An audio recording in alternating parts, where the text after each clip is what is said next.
नेक, शरीफ, सभ्य, मुहज्जब, नर्मदिल, काबिल, लायक। न जाने कितने ही मायने हैं शाइस्ता के। वालिद पुलिस में रहे तो अच्छे बुरे की तमीज भी थी। पढ़ाई लिखाई का शौक था तो ग्रेजुएट भी हुई, मगर फिर एक पुलिस वाले की बेटी की शादी एक मुजरिम से हो गई। हालांकि शादी के बाद अपने मायके से जब वो ससुराल पहुंची तब भी वो ठीक अपने नाम के मायने जैसी ही थी, शाइस्ता। लेकिन फिर धीरे धीरे शाइस्ता कहीं गुम होती गई और सामने आई बेगम।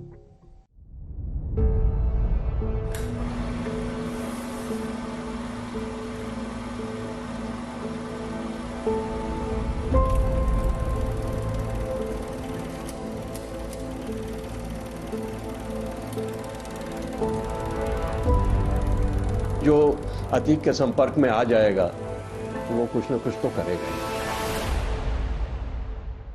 अतीक के जो एक गुनाहों का साया था वो शाइस्ता के मायके पर भरपूर पड़ा नजर आया। शाइस्ता बेगम का आया कि इन्होंने पूरे गैंग को पूरी तरह से सपोर्ट किया, लीड किया पीछे से रखे। शुरुआती जिंदगी में कहूँगा कि बहुत ही साफ सुथरी, सीधी सादी और पर्दानशीन औरत, जो कि घरेलू महिला होती है, जिसका राजनीति या किसी मामले में कोई इंटरफेयर नहीं था। उनके पिता पुलिस में प्रतापगढ़ में दीवान हुआ करते थे। जैसे नॉर्मल स्टूडेंट्स का व्यवहार था वो उसी तरह से व्यवहार करती थी। शाइस्ता लोग 3 बहनें थीं ये लोग, तो तीनों बहनें पढ़ने लिखने में ठीक थीं। शाइस्ता की शादी एक ऐसे खानदान में होती है, ऐसे माहौल में होती है जिसको बदलने की कुव्वत शाइस्ता में शायद नहीं थी। शादी भी एक सादगी साथ ही हुई थी, कोई धूम धड़क्का या कोई बहुत बड़ा इंतजाम नहीं हुआ था।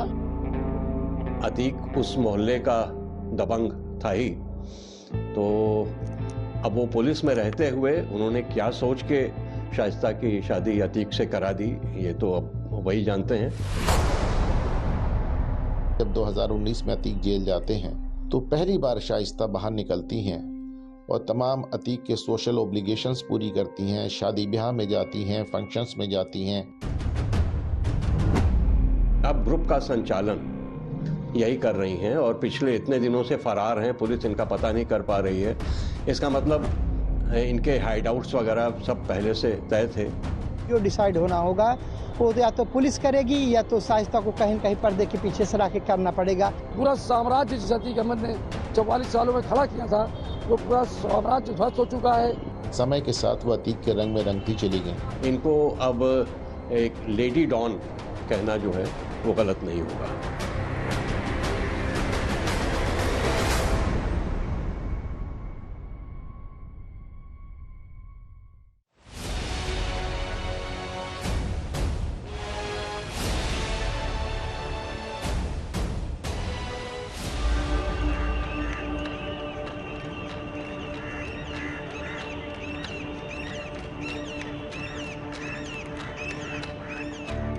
यूपी पुलिस के कांस्टेबल मोहम्मद हारून बेशक ज्यादा पढ़े लिखे नहीं थे, लेकिन उन्हें पढ़े लिखे होने के फायदों का जरूर पता था। यही वजह है कि 4 बेटियों और 2 बेटों का भरा पूरा परिवार होने के बावजूद उन्होंने कभी अपने बच्चों की पढ़ाई से समझौता नहीं किया। हर बच्चे को स्कूल भेजा और अपनी तरफ से हर किसी को तालीम दिलाने की पूरी कोशिश की।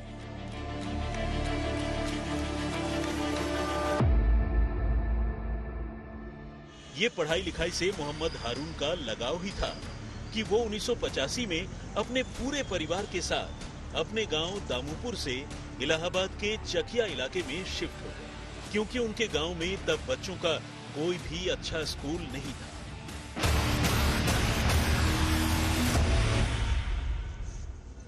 चकिया यानी इलाहाबाद के मुस्लिम बहुल इलाकों में से एक, और एक जमाने में चांद बाबा और अतीक अहमद जैसे खूनखार गैंगस्टरों का गढ़।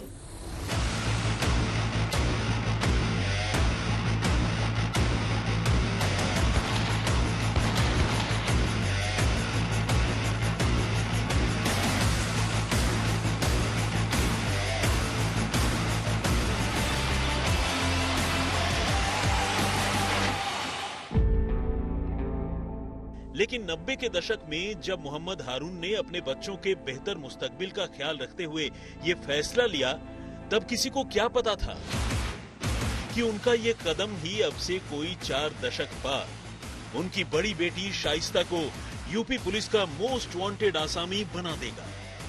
जी हां, वही शाइस्ता जिसके सिर पर फिलहाल 50,000 रुपए का इनाम है और जिसे लोग यूपी के खूंखार माफिया सरगना अतीक अहमद की बीवी के तौर पर जानते हैं।